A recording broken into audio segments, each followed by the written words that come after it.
The following is a described video. If you would like to watch the video without audio description, please follow the link in the description. Fade from black to a palette, paintbrush, tube of paint, piece of paper, and a mobile museum label on a white table.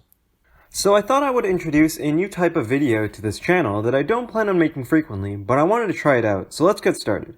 I recently worked on a logo for my friend, and their brand included a lot of watercolor. So I wanted to find a way to make a digital watercolor pattern without using any stock aspects and completely with the stuff I already had. I did some research and this is the example I made for this video. Fade to black. Then fade to a logo with the word roses on top of several purple watercolor splotches, splatters, and strokes. Then fade back to the shot of the table. For this tutorial, you will need a decently sized brush, some watercolor paint. It doesn't need to be expensive, but ideally it should be black, a sheet of paper, ideally watercolor paper, but printer paper will do, as seen here,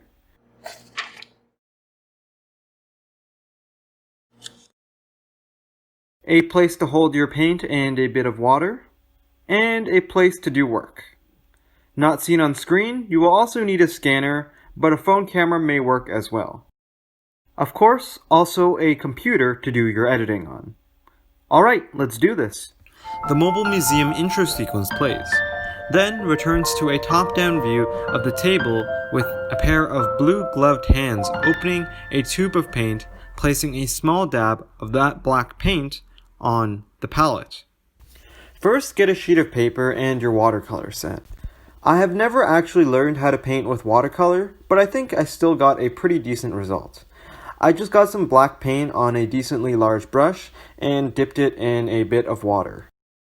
There is no need to be too modest with the water because you will need the water to spread around the paint and make the stains. After picking up a little water on the brush and putting a little paint on it, the gloved hand haphazardly dabs the brush on the paper, forming a small puddle. These steps are repeated multiple times. Next, put your soaking wet brush on the paper and dab it a bit. I prefer this gradual water stain looking pattern. If you want a stroke pattern, make a gentle stroke. You can also try to splatter it or drip it on the paper.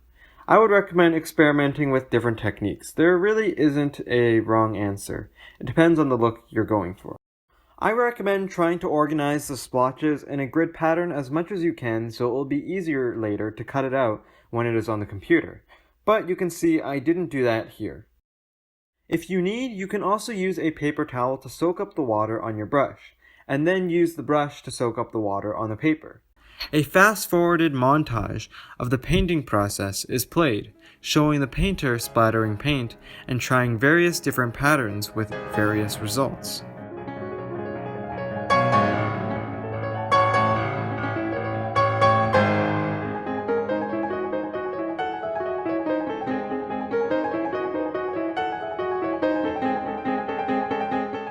Once you think you are done, wait for it to fully dry out.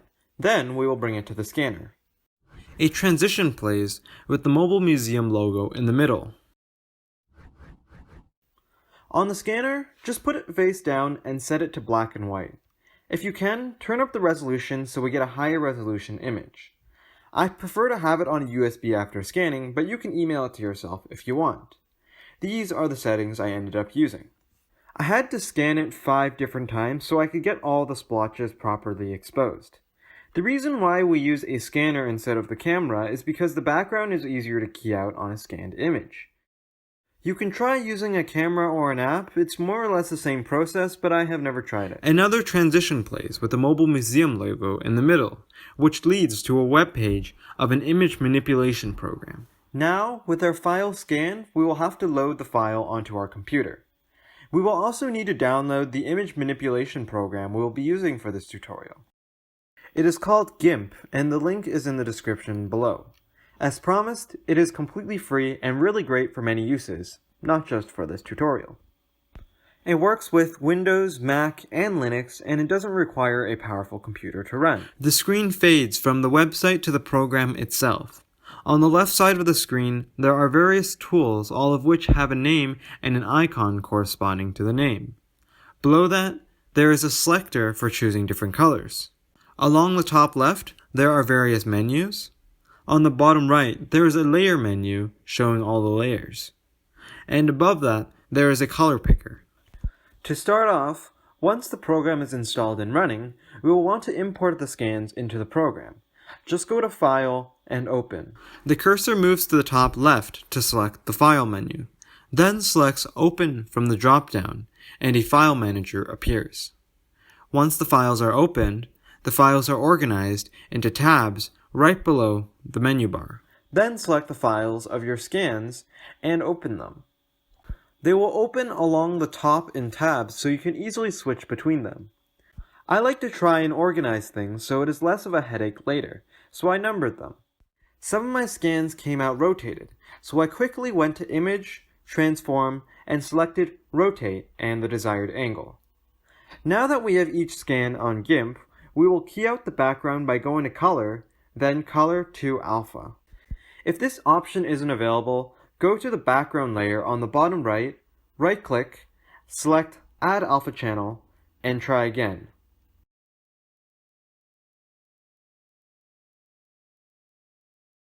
Depending on your image resolution and computer, this may take a minute.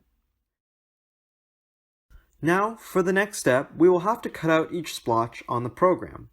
It helps to have the original piece of paper nearby to see what each splotch is supposed to look like. To cut out items, I use the selection square in the top left corner and just dragged a box around it. Then, I cut it by going to Edit, then Cut, but you may use the Ctrl X shortcut if you would like. Then I went to make a new document by going to Page and New. A graphic in the video states that the narrator made a mistake, and the correct instructions are to go to File, and then click New. In the pop-up, I set the resolution to the desired amount. I did one that matched the resolution of my screen. In a new document, Gimp automatically sets the background to the background color selected. But I wanted it to be white, so I just took the paint bucket and selected white. The cursor moves to the left side, then selects the paint bucket tool from the Tools area, and simply clicks on the page after choosing the color and selecting the desired layer. Then proceeds to go to the Edit menu and selects Paste, which causes the previously copied splotch to appear on the new page. But you can choose whatever color you want. Then, paste the splotch you copied on the paper and right-click the pasted layer on the bottom right. Then, select to New Layer. With the splotch now, we want to make it white, so we will invert the color. Go under Color, then press Invert. If you are planning to use many splotches, you can do this to all the splotches at once, right before you select the first splotch. Just invert the color, then cut the individual splotches. I didn't do that here, but it may save you a bit of time. Now, we will be colorizing the splotch. Here I used a masking method. The cursor moves to the Layer menu, then hovers over the left side of the layer in the Layer menu, where there is an eye icon, and proceeds to click it. First, I pressed the little eye button to hide my splotch for now. I wanted my splotch to be a gradient, so I selected the Gradient tool. Then, I set the gradient to be a radial shape, but you can choose whatever you would like. Then, I just dragged across the screen. I forgot to select my background layer, so make sure you select that before dragging or else nothing will happen. The mouse moves to the Layer menu and clicks on the background layer, which causes it to be selected. Now we will select the splotch again and cut it. Press the eye to unhide the splotch. Don't forget to switch back to the Move tool before selecting. It is the one with the 4 arrows. Now, with the splotch cut out, right-click the background layer and add a layer mask. Select the option that fills it with black. Then, with the layer mask selected, paste the splotch.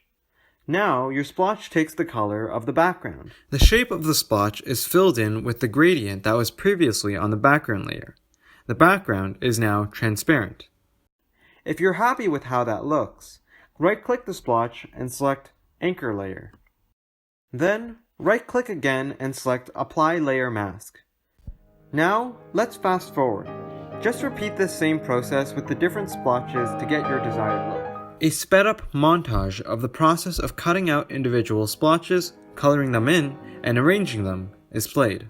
I slowed down here to show a couple of features.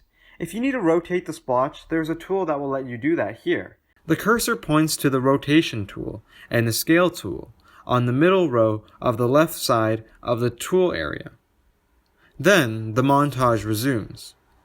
During the montage, several splotches are placed on top of each other in the middle. And to scale a splotch, there's a tool right beside it, right here.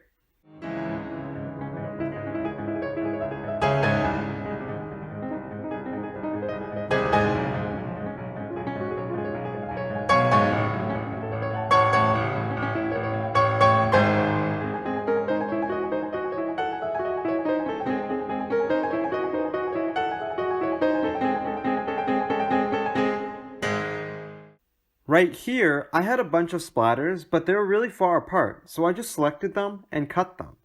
Then, pasted them so I could move them to arrange them in a more favorable shape. It feels like there's probably a better way to do this, but I don't know any right now. The group of splatters gets arranged so they have a tighter spread, then are neatly placed on the bottom right of the logo as the montage continues. A small brush stroke is then placed on the top left of the logo as well.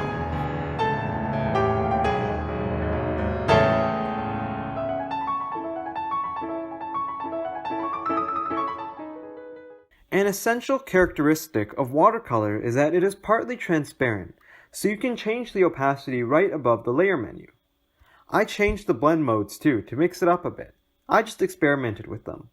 The cursor goes right above the opacity slider, which is above the layer menu on the bottom right. The drop-down above the opacity slider gives access to the blend modes, which changes how the opacity is affected depending on the brightness and color. The montage continues.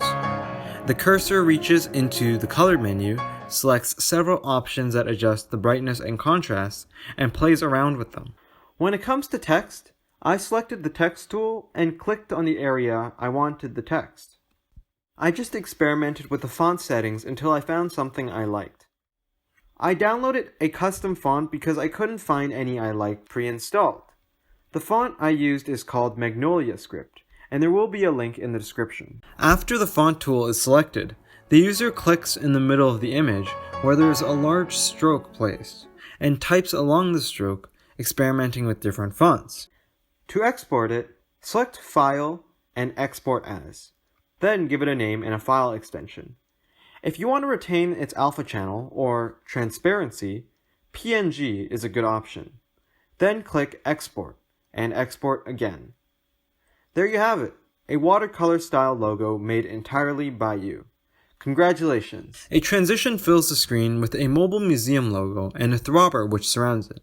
Then, once the animation is completed, the end screen appears, with 2 other videos that can be clicked, as well as a sign that leads viewers to the links in the description below to the channel, Instagram, and full website with transcripts of Mobile Museum. Here at Mobile Museum, we don't usually make videos like this, but I will consider making more in the future if this is well received. Otherwise, take a look at my channel where we look at products and analyze their designs. Regardless, thanks for sticking around for so long. I hope to see you again soon. The video finishes.